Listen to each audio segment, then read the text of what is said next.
Hi, this Yo, is it's my man Ricardo right here, you know what I mean? He's gonna He take gonna over ask the me some interview. questions Come on, and stuff. Malik, you can't Yo, take over bro, the interview I ain't like taking that. him nuts, son. You know what I mean? You my brother's keeper. What's your take on mentorship among young men of color? It's important. It's very important. A lot of men, young men, don't have fathers. I started out Big Brothers of America program. 2 kids in the community, 2 young men. They're in their 30s now, and I kind of raised those 2 boys, and they grown men married with kids. And so I just kind of been mentoring children my entire life. What's your takeaway from the town hall and you being on the panel? I think it's great. You know, for one, it's a blessing and an honor for me, you know, to be in this situation with all these other great faces, these other great names, and so many people who care about the situation and care about the world.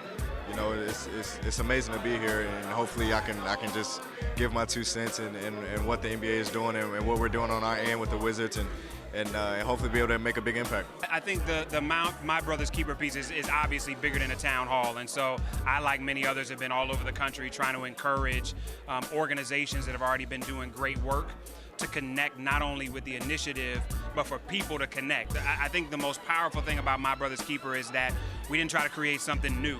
The White House said, how do we acknowledge people that are already doing incredible things and build their capacity? And I just want to congratulate you for being, now initiated into the 5,000 role model. This is what I'm donning the tie right now. I just got initiated, I just got inducted, and I don't wear this tie lightly. I'm looking forward to mentoring a lot of young men and contributing to my community. I'm very excited.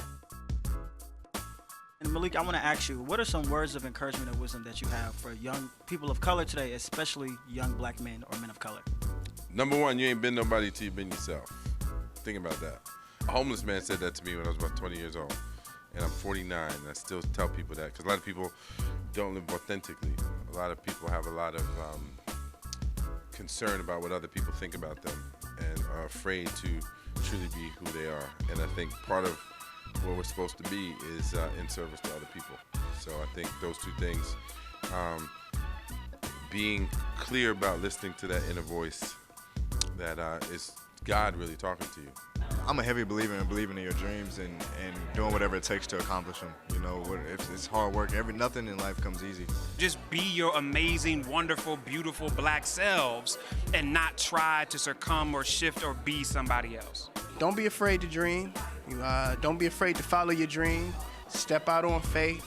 But really the biggest thing is making sure you establish a solid foundation. I think a lot of times we kind of put the cart before the horse, so we make these moves without really checking to make sure our foundation is solid and set, and we're building upon a solid foundation. So I just urge people to, whatever it is you want to do, whether it's acting, whether it's singing, whether it's writing, whatever the case may be, make sure you build that foundation strong.